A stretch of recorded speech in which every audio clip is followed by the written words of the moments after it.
તપાસ માટે રાજ્ય સરકારની સૂચનાથી એસઆઈટીની રચના કરવામાં આવી। આઈપીએસ સુભાષ ત્રિવેદીના વડપણ હેઠળ એસઆઈટી રચાઈ। સિનિયર પોલીસ અધિકારીઓનો એસઆઈટીમાં સમાવેશ કરવામાં આવ્યો હોવાના પણ અહેવાલ મળી રહ્યા છે। એસઆઈટીની રચના માટે સીએમ ભૂપેન્દ્ર પટેલ દ્વારા સૂચના આપવામાં આવી હતી અને ગણતરીના સમયમાં એસઆઈટીની રચના કરી દેવામાં આવી છે। સિનિયર અધિકારીઓનો તેમાં સમાવેશ।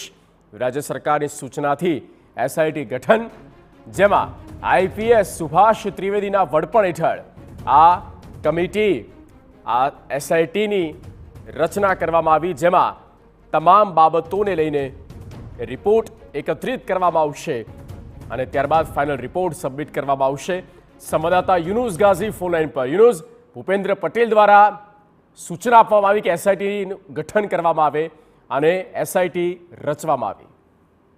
રાજકોટ અગ્નિ દુર્ઘટનાને રાજ્ય સરકાર દ્વારા ગંભીરતાથી લેવામાં આવેલી છે અને આ સમગ્ર દુર્ઘટના કેમ સર્જાય તેની પાછળના પરિવારો કોણ છે અને સાચા ગુનેગારો કોણ છે તેની ઊંડાણપૂર્વકની તપાસ અર્થે એસઆઈટીની રચના કરવામાં આવી છે। રાજ્ય સરકારની સૂચના મુજબ સિનિયર અધિકારીઓનો એસઆઈટીમાં સમાવેશ કરવામાં આવ્યો છે। લગભગ આજે મોડી રાત્રે અથવા તો વહેલી સવાર સુધીમાં સત્તાવાર તેનું નોટિફિકેશન જારી થઈ જશે। ત્યારબાદ તેમાં કયા કયા અધિકારીઓનો સમાવેશ થાય છે અને કઈ કઈ જવાબદારી સોંપવામાં આવે છે તે નિર્ભર છે।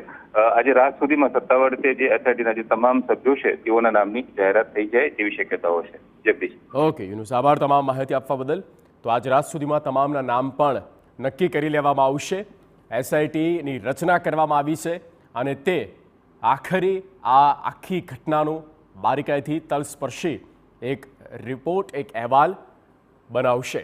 સિનિયર પોલીસ અધિકારીઓનો એસઆઈટીમાં સમાવેશ કરવામાં આવ્યો।